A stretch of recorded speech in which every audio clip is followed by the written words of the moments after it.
Everybody, it's Miss Brown here, and I wanted to read the reading story to you all again this week, and hopefully you can see it okay. I'm trying to record it a little differently than last week.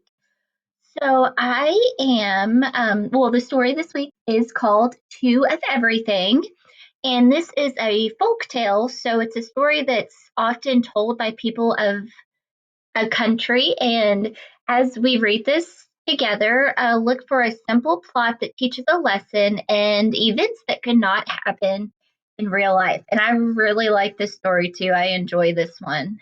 It's kind of a fun story to read. And I want to go over this really quick, our skill, because you'll be filling out a you'll be filling out a little a paper with this. Sorry, I forgot what I call it for a second there. Um, so the skill is called understanding characters. So it says, think about how characters act when something important happens to them. Think about what they say, do, and think. These details give text evidence to help you understand more about them. So you can write text evidence about characters in a chart like this one. So you are going to get to fill in a chart about a character, but it's going to look different than this one, and it is going to be on Google Classroom, so you can type into it, or if you want to print it off and write in it, that's completely fine, whichever way works best for you. But you just have to choose one of the characters to write about. So as we read the story, just kind of think about which character kind of stands out to you the most, maybe which one's your favorite. That way it'll be easier for you to write about them. You will have to fill this out after we read. And the topic is traditional stories. So, traditional stories have been told for many years. Long ago, stories were told aloud and then retold. Now, most stories are written down. People everywhere can read them. Traditional stories often are told to teach a lesson. In Two of Everything, the characters learn an important lesson. So, by the end of the story, I hope you guys can figure out the lesson that they've learned. And it's I really like this story just because it's interesting and it's a little different than what we've read before. So be on the lookout for the lesson the characters might learn throughout the story. And hopefully by the end of the story, you will know what the lesson is that they learned. So we're gonna meet the author and illustrator really quick, and then we'll start our story. So she not only wrote this, but also did the pictures. So this is Lily Toy Hong. Lily Toy Hong enjoys camping, getting together with her large family, and eating Chinese food. She also loves learning about her parents' native country, China, and its many legends and folk tales. One day, I would love to visit China and explore the land of my forefathers, she says, and maybe discover more folk tales. Okay, and then these are the two characters in the story on the front page. So we'll get to know them throughout the story. Once long ago in a humble little hut lived Mr. Hacktack and his wife, Mrs. Hacktack. They were old and very poor. What little they ate came from their tiny garden. In a lucky year when the harvest was plentiful, Mr. Hacktack had a little extra to take to the village. There he traded turnips, potatoes, and other vegetables for clothing, lamp oil, and fresh seeds. One spring morning, when Mr. Hacktack was digging in his garden, his shovel struck something hard.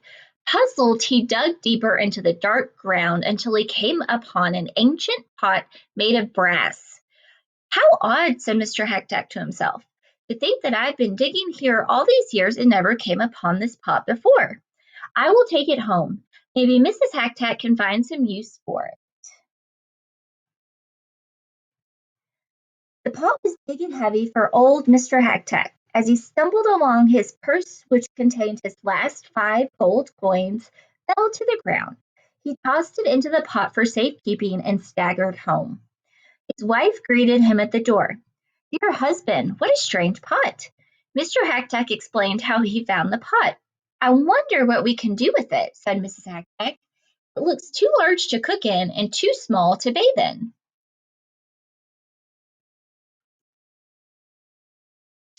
As Mrs. Hacktack leaned over to peer into the pot, her hairpin, the only one she owned, fell in. She felt around in the pot and suddenly her eyes grew round with surprise. Look, she shouted. I pulled out two hairpins, exactly alike, and two purses, too. Sure enough, the purses were identical, and so were the hairpins. Inside each purse were 5 gold coins. Mr. Hackback was so excited he jumped up and down. Let's put my winter coat inside the pot. If we are lucky again, the pot will make 2 coats, and then we will both stay warm. So into the pot went 1 coat, and out came 2 coats. They began to search the house and quickly put more things into the magical pot. If only we had some meat, wished Mr. Hacktack, or fresh fruit, or one delicious sweet cake.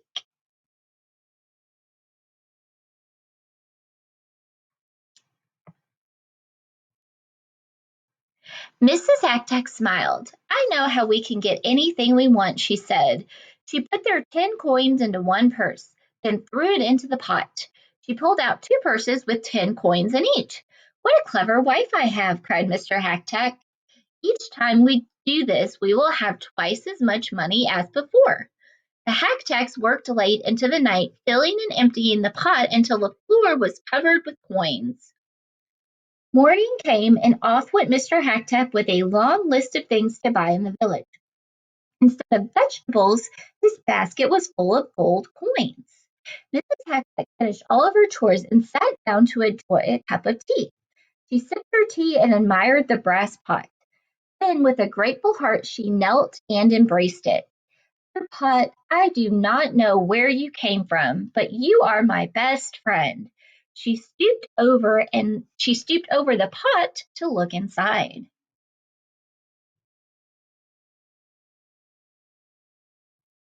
At that very moment, Mr. Hacktack returned. His arms were so full of packages that he had to kick the door open. Bang!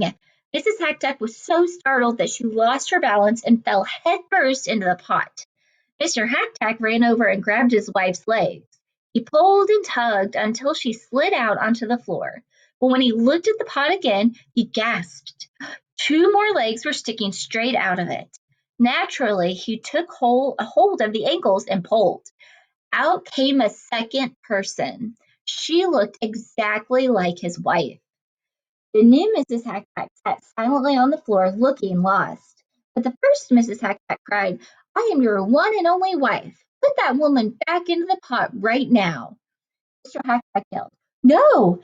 I put her back. We will not have 2 women, but 3. One wife's enough for me. He backed away from his angry wife and tripped and fell headfirst into the pot himself. Both Mrs. Hacktacks rushed to rescue him.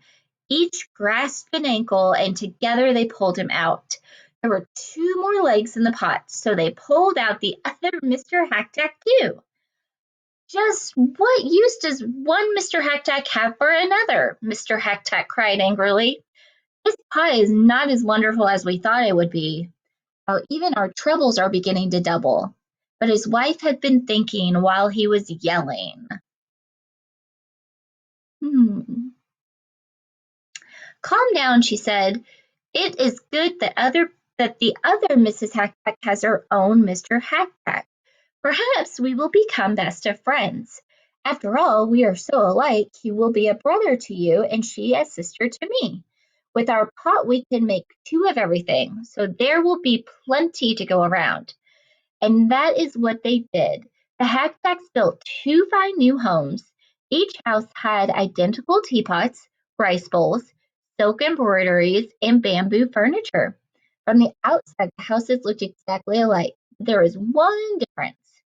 Hidden in one house was a big brass pot. Of course, the Hacktacks were always very careful not to fall into it again. The new Hacktacks and the old Hacktacks did become good friends. The neighbors thought that the Hacktacks had grown so rich they decided to have 2 of everything, even themselves.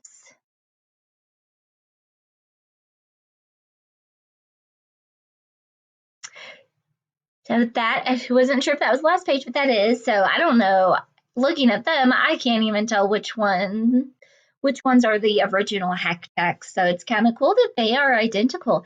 And hopefully you guys maybe found the lesson that they learned in the story. I don't want to tell you. I'm going to have you guys um, possibly write it down in Google Classroom and we'll talk about it at some point. But they did learn an important lesson. And I really hope you enjoyed this story. I love this story, as I like all the other stories we're reading right now. So hopefully you guys enjoy it and have a great day. Bye.